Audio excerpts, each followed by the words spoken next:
Welcome to 13 Cents More, the podcast. I am E. Probilski, an author, editor, and book publisher. I have done all these different things for many years, and I am here to share book publishing insights, personal anecdotes, information about my books, and so much more. Let's get into it. Alright, this is a test to see how this goes. I haven't done podcasting in a hot minute, at least not for myself, so I'm wondering if this might be something that folks enjoy. To that end, this is mostly going to be me reading the posts in my blog aloud and maybe ad-libbing a little bit on them. So it's going to be about the same content, just delivered in a slightly different medium. I hope y'all enjoy it. This week the discussion is about whether to self-publish or traditionally publish, and it is a heck of a snarl. So let's get into this. Despite the tongue-in-cheek reference to Hamlet in the post title here, I actually believe both are valid paths for authors. My upcoming book, How to Publish the Damn Book, is going to be covering this question, but I really wanted to talk about it here because I've gotten a lot of new followers and I really wanted to share this advice and information. While my book is going to cover this in far more detail than this is, there are a few things I want to discuss related to kind of last week's post about the cost of editing, and I also feel like adding my voice to the folks trying to strip away the stigma relating to both methods of publishing right now, since there seems to be kind of warring camps.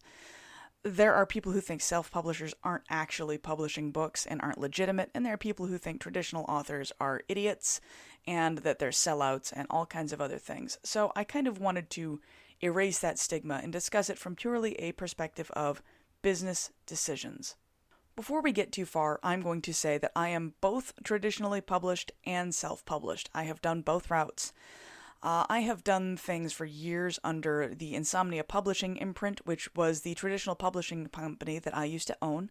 At this point, I am mostly doing just self-publishing services for authors, but I still do own the LLC, and that's what I release my books under. That said, I'm doing most of that work and hiring people to do the other editing and so on behind the scenes. So I released my book under that. In addition to that, I've also been traditionally published by other book publishers. I worked for another traditional publisher for many years, and I have had a number of short story collections under different publishers as well as indie authors and so on. So I've kind of done both sides of this and have experience in both of these arenas as an author and as somebody who has been on the book publishing side of things. So I know what I'm talking about in as much as anybody can, and I've been doing this for about 16 years at this point. So hot minute. The way I handle my company publishing my books at this point is I pay royalties to myself.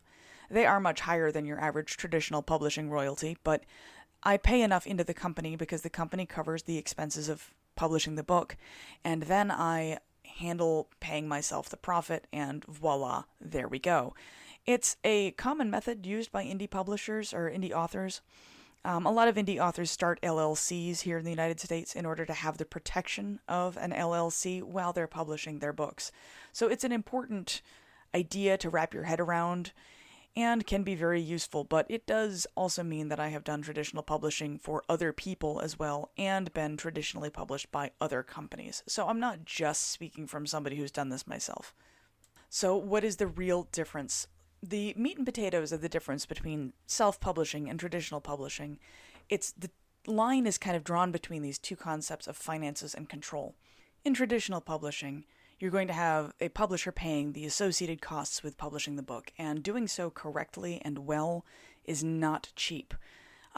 When I was running one, we invested about $10,000 of equity into every book we launched. That's not an exaggeration. I'm not trying to pad the numbers. I mean that literally. We invested about $10,000 of equity into every single book.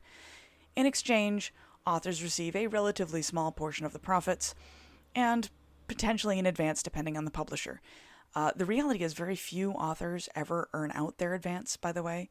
Most of the time, they absolutely don't earn out their advance, and that is a difficulty for traditional publishers. In exchange, authors have very little control over the process and don't get a final say in things like cover art, so that is the control portion. So finances means the traditional publishers investing the money to handle the book, and you are not making all of the profits, you are making a portion of them. And in return, you also have very little control, but you have a team of experts handling all of that stuff for you. So in theory, you don't need to worry as much about the quality because your publisher is going to be handling that. Conversely, in self-publishing, the author is completely responsible for the costs associated with producing the work, which, as I said, is not cheap. You can publish for less than the $10,000 mark. I'm not going to pretend you can't, and I'm not going to try and panic everybody and make them think they have to save $10K in order to publish a book. You don't. But if you are going to go through all the different rounds of editing and cover design and everything else that traditional publishers do, you are probably going to hit that number pretty quick, particularly early on, because early on when you are paying for editing, the chances are high that you are not going to be as polished as somebody who's been doing this for a long time. So that's something to really keep in mind while you're looking at this. On the control end of things, you have complete control of your book at that point. You can do whatever you'd like. This can be both a good and a bad thing, because if you don't know what is going to sell, and if you don't know what the right things are, you can end up spending a lot of money to do things that are just plain not going to work. And you can control all of this in a way that is going to damage your ability to publish the book and make money. So having the control isn't always the best thing, but when you're self-publishing, you do have it. And for people who are educated and know what they're doing, having that control can be a serious boon. But if you don't know what you're doing, it can actually be a drawback. So, fine, which is better? Is it better to traditionally publish, or is it better to self-publish? The answer here is actually neither. No method is inherently superior to the other, and no matter what anybody else says around you, that is the fact. No method is inherently superior.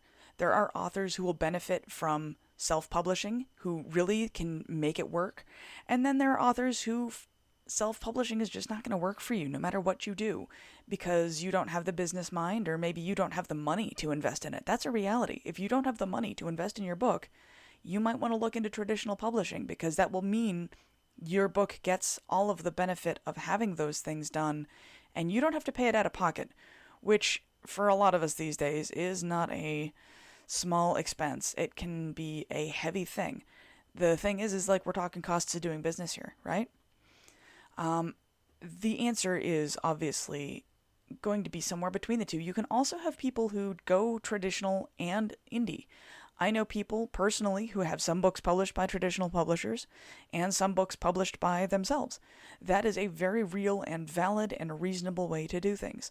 You aren't stuck doing just one thing forever.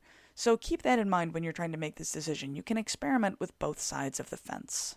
With that in mind, I actually have a few questions you can ask yourself to determine which direction is going to be the better angle for you, at least right now. And you can come back to these questions time and again and re-answer them for yourself as you continue on in your career. So this isn't a one and done. This isn't a forever decision. This is a right now kind of decision. So these questions are, number 1, can I afford to invest several $1,000s in something that might not bring me immediate profits? Or if I spend some time saving up, could I do that? Is it going to destroy me if this doesn't earn a profit, and can I afford this? Number 2, can I handle the requirements of finding my own publishing team and identifying which editors, formatters, cover designers, and so on I want to work with? Is this something I'm willing and able to do? Third, have I studied the business enough to be able to handle running a small business of my own? Is this something I could learn if I don't know how to do it right now? Is it something I want to learn? That is a big question right there. 4, am I able to manage my own time and be a self-starter in regards to managing tasks I need to do on a regular basis, or do I handle better when people are giving me tasks to do? Can I do things on my own, or do I need someone else to tell me? If you have to do things when other people tell you, chances are you're better working for a traditional publisher rather than working for yourself. Because if you are your own boss, for better or for worse, you are responsible for everything. Then finally, the 5th one, do I have any goals that being traditionally published will support better than indie publishing? Things like getting a movie deal and so on are more likely to happen if you are traditionally published. It can happen with indie publishing, but it's far less likely to. So do you have that as a goal? If so, you might want to look at traditional publishing. As I said at the beginning, these questions kind of guide you down which route is best for you. And if you don't have the equity to invest in a book, going traditional is a perfectly reasonable route. A lot of people will tell you that, oh, you can just do it on the cheap, you can do it on the cheap. That doesn't work. If you don't spend money and invest in your career, in your book, in your work, you are not going to be able to earn that equity out.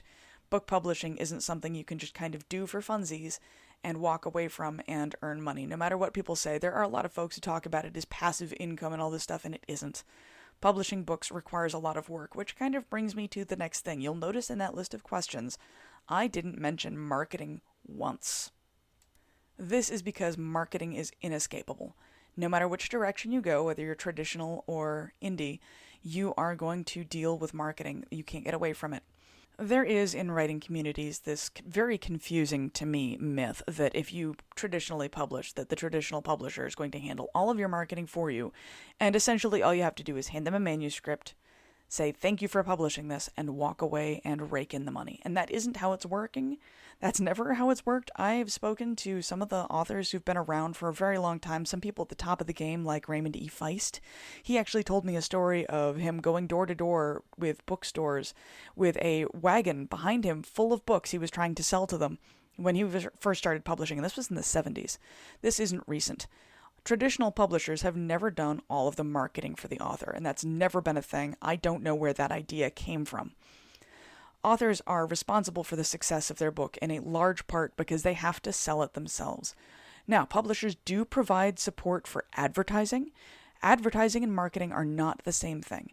And sometimes publishers will provide marketing support. Like when I was running a publisher, I used to provide authors with a blueprint. Here are the things you need to know, and here's the stuff you need to do in order to help start marketing your book. And if they didn't do it, the book didn't sell. There's nothing I could do about that. Things like having a website and having social media and that kind of thing. I can't do it for them. I'm not going to be their publicist, and even a publicist is going to need things from the author to put into those spaces. So you're going to be stuck generating your own content for all of these things, whether you like it or not. So unfortunately, that's one of those things you just got to get comfortable with. One of the things you will also hear about traditional publishers is that they don't usually put a lot of marketing capital behind new authors or authors who aren't selling well. If you start really selling, the publisher's going to be like, all right, let's put some capital into this and really kick this into high gear. If you aren't selling at all, they're not going to invest more money into something that isn't selling. That isn't good business sense. So you are really going to have to do the marketing really hard yourself, no matter whether you go indie or trad. And a lot of people kind of throw their hands up and say, well, what the hell is a publisher good for then? What's the point? And with a traditional publisher, the point is largely you don't have to pay to produce the book. And we're back to that $10,000 number. You don't have to pay that out of your pocket. The publisher's paying that. So whether they're doing all the marketing for you or not, they're covering the overhead of publishing your book for you. And that's really where the value in it lies. And they will probably have some kind of support for your marketing. They are likely to do some of the advertising, which again is overhead you don't have to pay. So those are things that are of serious value, but they aren't going to do everything for you. As much as we kind of wish they would, it is not possible. So finally, which direction should you go? If you've listened to this, you obviously know I can't give you an answer about what direction you should personally go. I can't give you a secret sauce. There's no one true answer for this. The only answer is to answer the questions above and really sit down and evaluate whether or not that's going to work for you. If you are struggling with this and don't know how to do it, you can contact a book coach. You can contact me. In fact, I do this kind of coaching. So if you'd like to sit down and have some time to talk to me about this and help you figure out which direction to go, absolutely. You can find my website all over this blog posty, Substack-y space. There we go. Those are words, right? Yeah, those are words. The good news, as I said earlier, is you can try both traditional publishing and self-publishing. You don't have to just choose one and stick with it forever. That said, you're not going to get your rights back if you work with a traditional publisher and decide you don't like it. So if you're experimenting with this, I would experiment with a book that if you lost the rights to it forever, you would not spend the rest of your life pining for that book. So don't do it with your big, beloved baby series that you are absolutely dedicated to seeing published forever. I would experiment with something that you are proud of and enjoy and are happy you wrote, but something that if you didn't get the rights back, you wouldn't be forever crushed by it. Because that is a thing. If you decide it's not going to work for you, the publisher's not probably going to give you your rights back. They're going to be like, well, this is ours now. Go write something else. And that is a contract you're going to be signing with them if you go trad. So that is something to absolutely keep in mind. Finally, I have a poll going over on my blog post about this exact thing. Please go check that out. The poll is asking, since I have a huge number of subscribers now, which I didn't before, so welcome if you're new. Thank you very much for joining me. I want to know what kind of content you're looking for from this publication. Are you interested in my editorial author kind of advice, like for authors? Or a lot of my content in here has been personal stuff about my writing. It's stuff about me, about my books, and I know there's a lot of people who might be here for both. That is an option on the poll. But I'm kind of curious to know which direction people are more interested in on this publication so that I can tailor my content for you, because I don't want to deliver content people don't want. So please give that poll a glance and go check that out. Thank you very much for listening. If this is a format you enjoy, let me know and I will continue to keep doing this, and we'll see where it goes. All right. Hopefully I'll talk to you next week. Take care.